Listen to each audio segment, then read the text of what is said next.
A majority of the investigations that I'm involved in are crimes against children. It has to do with child rapes, child exploitations over the internet, and child assaults. And to be able to give a voice or be able to substantiate those crimes and put those guys that hurt or injure the most vulnerable part of our society, that is what keeps me going every day as far as keeps me motivated to do what I do.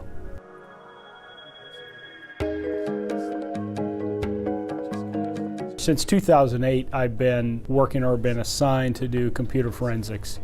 And what that consists of is examining cell phones and computers and the data on there, looking for evidence of the various crimes that are committed. Our society right now is really, there's not a lot of crime that does not involve electronics.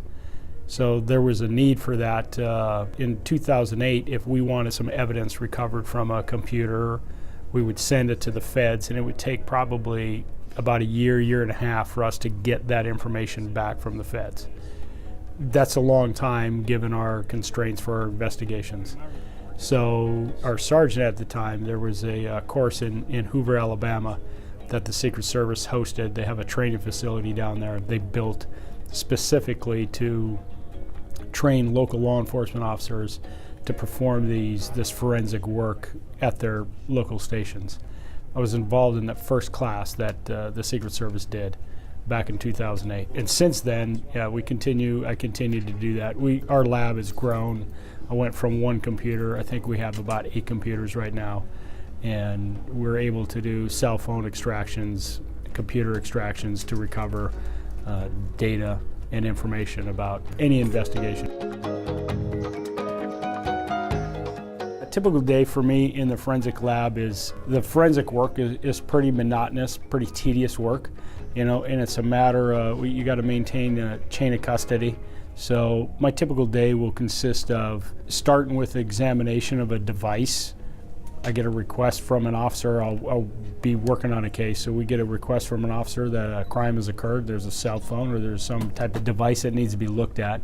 So I check that out from the evidence room, bring it back into my lab, start examining the exterior of it, and then determining what approach for examination that I'm going to take on it. We have to make a copy of the media, a forensic copy of it, with trying not to alter the medium or the digital media at all, in ensuring that we're not writing data onto the phone and be able to have to prove that later. So we make this forensic copy of it, and then I take a look at the copy of the digital media and I examine that, looking for the artifacts or any evidence or information relating to the investigation of the case. Once I find that, I will generate a report, and a report that is usable and readable for an officer. I will tell you, I've been in law enforcement for 23 years and been involved in numerous investigations as far as different types of crimes. When you're able to investigate, oftentimes, children who are victimized, and for those kids to be able to have some validation that, hey, this has happened to me, I need help. And for us to be able to investigate and stop that victimization from happening, that to me brings a lot of satisfaction to my job. By far the most satisfying type of investigations that I've been involved in.